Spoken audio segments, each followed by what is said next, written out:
আমার এক দেওর আমাদের বাড়িতে এসে আমার কাছে আবদার করে, বৌদি ফিশ ফিঙ্গার বানিয়ে দাও তো। যেহেতু বারটা ছিল বৃহস্পতিবার, তো আমি বানাতে পারিনি, কারণ যেহেতু আমাদের বাড়িতে নিরামিষ খায়।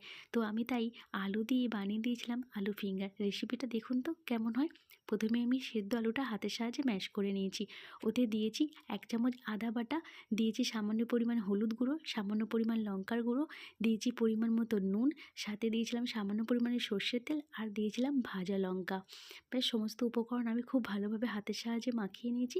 এবার আলুটাকে আমি হাতের সাহায্যে লম্বা লম্বা করে প্রত্যেকটা আমি ঠিক এই শেপে বানিয়ে নিয়েছিলাম। এদিকে কড়াইতে সাদা তেল গরম করে বেশ উল্টে পাল্টে লাল করে ভেজে নিলেই রেডি হয়ে যাবে একদম সন্ধ্যাবেলার মজাদার একটা খাবার। কিন্তু খেতে কিন্তু দেওর বলেছিল দুর্দান্ত হয়েছিল। পরে আমি টেস্ট করে দেখলাম সত্যি খেতে খুব স্বাদ। আপনারা বাড়িতে একদিন অবশ্যই বানিয়ে খাবেন। আর ভিডিওটা কেমন লাগলো অবশ্যই